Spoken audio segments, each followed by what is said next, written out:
for coming over to give me a hand to this old bird, because I need all the help that I can get putting this thing back together. It's not awful, but let's just call it a big project. So we're going to do every nut, bolt, every last piece, system, component.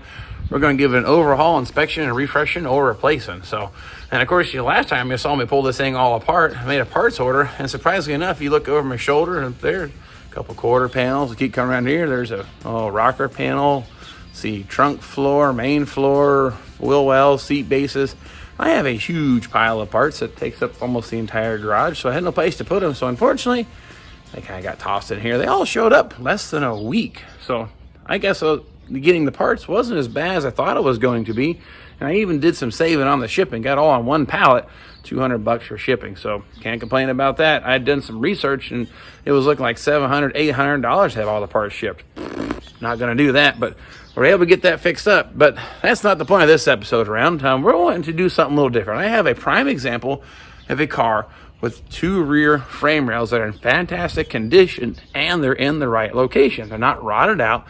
They've not been in kind of a collision damage or buckling or twisting, because the first car I built, well, it was basically rusted in half. There was no way I could take accurate measurements or get a good feel for where the frame rails needed to be. My high school car here, doing it again, while tearing it apart, I didn't realize it years ago, but the left side frame rail was actually pushed down nearly an inch. It had been hitting the hard in the left side rear corner here, and I didn't know this, but it twisted the crap out of this car, so it wasn't a good point of reference. So when I build these cars, I drop tape measures and plumb bobs and masking tape, mark on the floor, use a bunch of bubble levels, and hope that I get it right. And they don't come out good, but I like to do something a little better. We're going to build a frame rail jig, so when I reassemble this car, I can put it back exactly how they were located, because we're going to put a new trunk floor in where the frame rails go. If you use the GM factory specs, I don't even know where these numbers came from. They don't even match up to this car. So either my spec book is wrong or my tape measure has been calibrated improperly. But either way, I know this works. So I want to duplicate this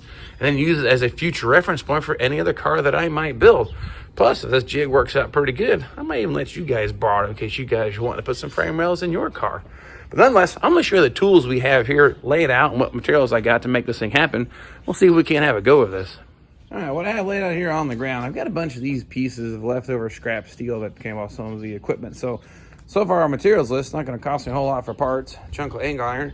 I have a huge, long 6-foot bubble level in case it's really crooked. And I got my little mini bubble up here in case it's just a little twisted, so we can get the small twist out. I have a carpenter square, and there's my retractable measuring stick. And this is actually a framing hammer when we're talking about cars. Now, a little different when it comes to the building houses trade. We got the necessary supplies to keep me going. And this is my engineer pad here. This is where I do my engineer drawing. There's my marker stick, brick, and a jack, and then my cut-em-off wheel, or death wheel, whatever you want to call it. So I'm going to use this here. I'm going to draw a little map up here to figure out how we're going to make this thing go. And we'll start building this thing up and get it put in the car and see how it goes. Okay, here's my engineer pad. And basically, you have frame rails that start underneath the floorboard. Get little wires, comes back to the rear. That's the driver's side. And this is the passenger side. Now, that's actually pretty accurate to scale, so I think we're doing pretty good so far. But, you guys ever play pool, you got the shot figured out in your head. You know exactly how you want the ball to go. But when you actually do it, it doesn't really work out. Like I said, I've got this all drawn out in my head, but I want to show you what's going on in there. It might be a scary ride, but we're going to give it a go anyway. But what we want to do is these two frame rails, I need to make sure the spacing at the front, middle, and back doesn't change in and out, and we don't want them to change up and down. So we're going to find a way to tie them all together. I see it as 3 points. On the front of the frame rail, there's a small bolt hole where the spring shackle goes, about 3/8 hole. Pretty tight tolerance too, so I'm gonna use that as point reference number 1. In the middle, there's a bump stop. There's bolt holes machined and welded, and there's a tab you can actually use to actually bolt to the frame rail, so that'd be point number 2. And then on the rear, where the spring shackle goes, that rubber bushing that goes in there, I'll make a piece of strap that goes through there, and I'm gonna tie it there. So I can tie 1, 2, 3 points of each frame rail to my jig, and then I'm gonna build something across the front with the square tubing, like so. And that's a little out of scale, but you get the idea. I'll do the same back here. And then I'm going to do another cross member here. These are going to lay up tight to the frame rail. Then I'm going to basically then tie them all together, the piece coming straight back. Now, This is actually beginning to look like I have no idea what, but that's kind of the idea, and I'll probably come through and put some more gussets in it.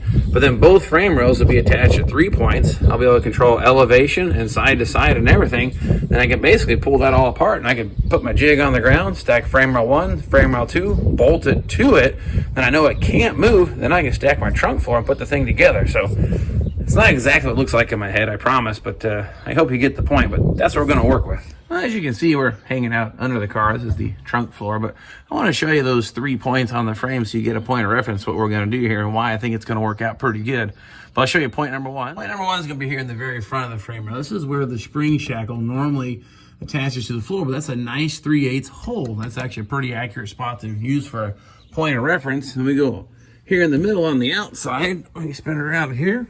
This is where the bump stop would normally bolt at. So these holes are pretty solid point. They got a little wiggle room, so I might leave a little slot, but the idea is I'm gonna get my little frame jig to lay it tight against the frame rail, so I know that's a fixed point.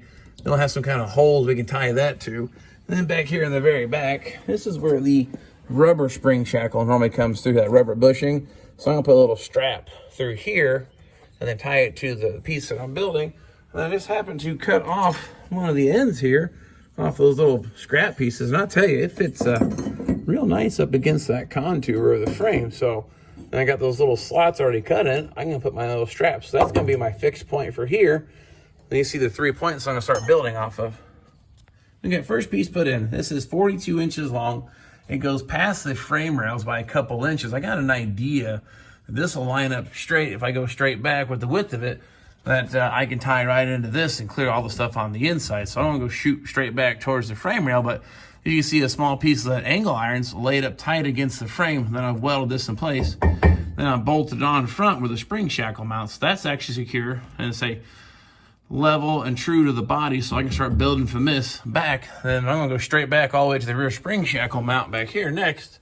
And I've actually kind of got one of these pieces in place with a zip tie for temporary purposes. But this is my next step. Get this crossbar put in and trued in place. All right, we've got the rear one put in, nice and level to the floor and the body, so we're looking pretty square still. I got that side welded, and I've got this side welded, and it actually lines up with the frame. So I'll probably put another, some kind of a catch or something here to actually keep the frame positioned when it's on there, because I got it forward and backwards set by that dip to the frame. Once I get it, let's see when I get it all together, probably a little better footage, but there's a little dip in the frame. It matches that contour nice. I've got it bolted in place now with some little fasteners I've made up. But now I'm going to tie in a piece that goes front to rear. I'm going to lay it on top of that, then put it underneath this, then weld it together. And that should get this side tied together. And I'll do the same to the driver's side. Now, I haven't got this welded in place yet, but you can see what's going on now. We'll put this on top of there, burn that in place. Then it comes back here and it'll tie in underneath this where my line is at. That will tie front and rear, do the same on the other side. And then I'm gonna take a piece from here, from this frame rail to right there and shoot it straight across. Then I'll tie from here to here together with the bar up and down. Oh, that should get some pretty good sorts, I hope. And I'll do the same thing. These are the bolt holes. I'll make the little plate and we'll bolt it to here so I got a secure mounting point. So just make a couple little U channels that actually follow the frame rails. I think we've got this thing licked. Okay, got these side bars welded in front and back, so they are secure now, not going anywhere. I'm gonna do a little something here. Now I started getting this put into place. I took a chunk of my angle iron, got it hugged up close to the frame here, so it's a nice little saddle. And then I'll make a little tab that goes from here to maybe one of these or both these bolt holes, so I can actually bolt this together. And then the next thing is just make a little stand between here and here to support that. And I guess the next question becomes, this is getting pretty heavy. That's some pretty heavy gauge metal. So this is gonna weigh probably more than I want to wrestle over my head. So I may come up with an apparatus similar to what the jack's holding right there to kind of basically lift this thing up and down. So it may be that that might become part of the whole system here, so I can put this thing up into place of the car. Just imagine putting the trunk pan and frame rails and roll underneath the car and using that to push it up into place. It might be a way to go. Now a little more detail here in the back. I'm gonna finish welding it once I get it down. It's kind of a tight area, but I actually got like a piece of U channel. It's the same perfect width, slid right over the frame rail. This is the very back portion of it, so that I can guarantee now it's gonna fit real good. So I want to get you a little close up on that. Well, all done in all of its glory. Pretty. I didn't decide to go ahead and skip over on this part because I got this piece here tied up real close to the side of it. So I'm certain it'll give me a good reference point to where the frame rail is going to go. So I'm not going to worry about having to attach that to the bolt hole. So that's the one thing that I skipped on. But other than that, I put an additional cross bearing in so I can put a jack under this thing, because I'm going to guess this thing probably weighs a good 150 pounds or so. It's pretty heavy. So here, in its all glory, all finished and done. Now, what I can do is I'm going to get this thing lowered down. And a few of the welds I really couldn't get to because it's upside down. That's not my favorite way to weld, but you can see it's actually tied into the frame in the front, here in the middle, and of course here in the back. So it'll actually be, I'd say, very accurate within probably a 1/16 of an inch. So there we have it, a frame jig all ready to go. So anyone wants to use it, need it, or borrow it, then just let me know.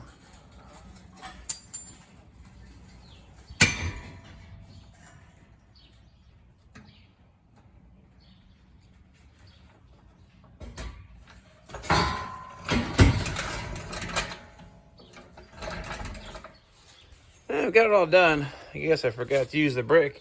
And here's your highly technical engineering drawing, but I'll tell you, it looks exactly like I said it would. But get you up close. So this here straddles through the rear eyelet for the leaf spring. The rail sits nice and tight in that. The high arch there above the axle sits tight in that groove there. And then the fixed point here in the front is a small 3/8 hole that the bolt goes through for the spring shackle. So that means I can orientate these in space right here, lay them on this jig, and then go ahead and lay the trunk floor on there and weld it together. So now I know my frame rails will be located in the right position. So highly technical engineer drawing. Well, so there you have about 6.5 hours of labor or time later. I now have a frame rail jig for a first gen F-body car that I'm saying is going to be super beneficial for me and future cars that I build, and even assembling this thing back together, because I've got to cut it all apart and put a new trunk floor in. That wasn't the original plan when I got this car for a project. I was thinking about salvaging that trunk pan, but I just decided that it had enough rust. Am I really saving a whole lot, or should I just go ahead and put a trunk floor in it? So I'm gonna have to do the frame rail. So I figured it'd be beneficial to have this, make this one go a whole lot quicker. I still have another 69 Firebird of my own that I have to do. I wish I had done this before, but like I said, I didn't have a good car to make a template from to ensure that I had it right, because both the cars I had at that time were severely rusted or damaged. So now I have this. Hopefully it's super beneficial and saves me a lot of time, because I can tell you, dropping the plumb bob and tape measures and masking tape, and then a few happy words later, you finally get those things wrestled into place and you're just not 100% confident. But now I can say with certainty that I am good or better than GM specs, because like I said, the spec books, I've never got those things to work out right. You try to set it like it says, and like I said, either my tape measure's out of calibration or something's wrong. But now I can actually put it together, and I know it's going to be right. And of course, if anybody out there wants to use it or try it, let me know. If you're in the local Indiana area, I'll let you borrow this bad boy and take it for a ride. Okay, but besides that, I know it'll work for 68 and 69. 67 frame rails are a little different because they don't have staggered shocks, so I can't guarantee it'll work on one of those. But if you have a 67 F-body car, have it torn apart, I'd love to bring this over and try it out and see if it fits. And if it does, man, that'd be pretty nice to know just the same. But anyway, I've had a lot of fun putting that thing together. I'm not sure how beneficial it was for you out there, but I want to tell you it's going to be a huge time saver for me in the future, because doing it on the floor and tape measuring, I've probably got 10 hours each in those. I'm thinking that now I could probably get the job done in less than an hour and a half. So definitely going to expedite this process in the future. So I said way too much. I'm kind of going to call it quits because it's getting ready to storm, so I got to clean up my toys, shut the garage down, and of course I'll drag you guys back at her next time I get on the next project, and I guess we'll see you then.